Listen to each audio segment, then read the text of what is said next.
Hi, my name is Fabian Westerheide. I am an entrepreneur and investor with passion for artificial intelligence. So today I would like to speak about artificial intelligence and China. I've spent the last 2 weeks in China meeting with incubators, startups, stock exchange companies, governments, attending conferences and more. So I've been networking a lot within the AI community in China, and I've been reading a lot in advance, having done interviews and so forth.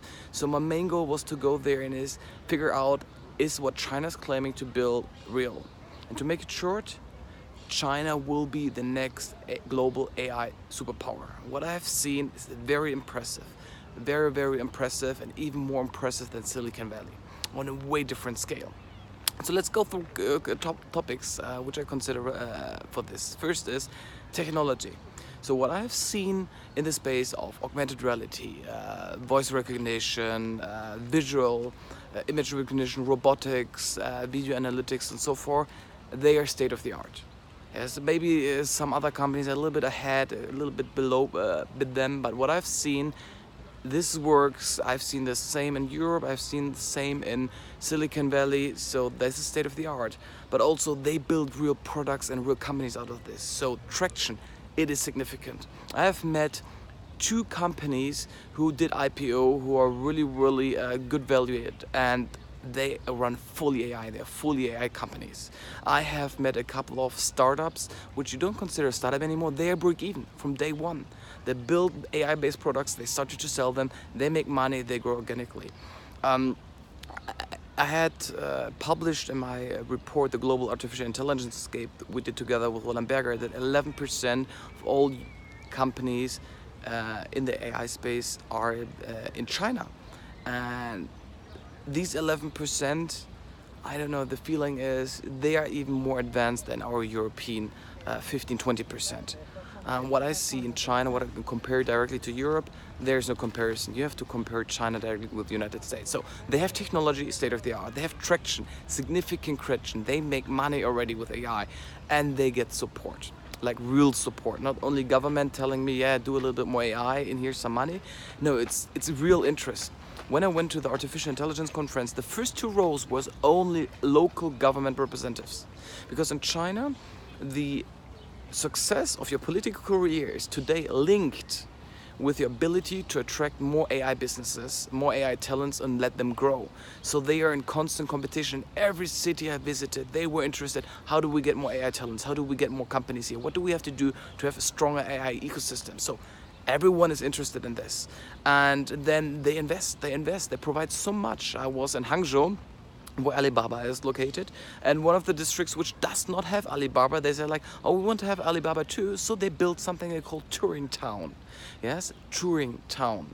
So there's a whole very beautiful with rivers and canals and schools and hospitals. Everything looks very European, where you can where you have space for what, 50, 200, 300, 500 AI companies. It's only made for AI companies. They have the same for healthcare town, they have a fintech town.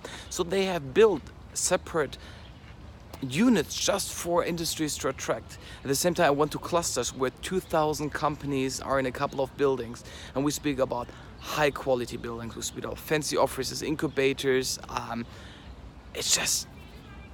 It's very hard to express in words, but what I've seen was really, it was not cheap, it wasn't a copycat. They do it right and they do it real.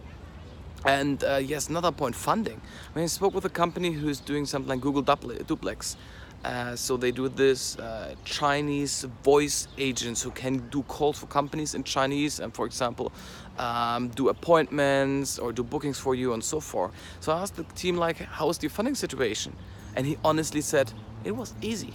I mean, I've never met a founder in Europe who said fundraising was easy. They raised 15 million euros in a couple of weeks, and they called this easy. So respect for this. I've never met anyone who said fundraising was easy.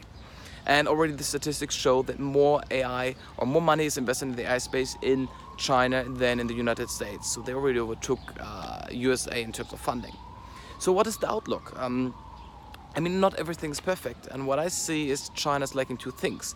First, they don't have diversity. A friend of mine worked for Alibaba, and he said, like, this is a Chinese company, they think Chinese, even they hire a couple of Europeans and Americans, this doesn't really work. Chinese companies are aware of this, they will fix this, but they will fix this over the next 10 years. So currently they don't think Western, they don't think like we, they don't even speak our language. I mean English in this time. So they are very, very Chinese still. And second is they are not international. They even have not started. All those AI companies, they're very strong in China, which is a closed market. They have not left China yet. So the real battle, the real conquest for the world is still going to happen. What does this mean for Europe? Well, three things. First is they will come to Europe for talents. They are highly interested to attract smart people, entrepreneurs, research and so forth. So if you run an AI company, you should consider starting this or relocating to China, because you get free office, you get a lot of governmental support, you get better access to money, and you have an abundance of data. If you're a researcher, consider doing your research in China. They will support you with significant more funding than they do. They even build whole new islands for you, so you have your remote and your place where you can do your research really, really in quiet terms. Second, we will observe a lot of M&A. So if they can't hire you, they will start to buy you. I do not expect Chinese to invest a lot in Europe, but I expect that they will start buying technology companies. And then once China will go international, the battleground won't be United States, it will be Europe.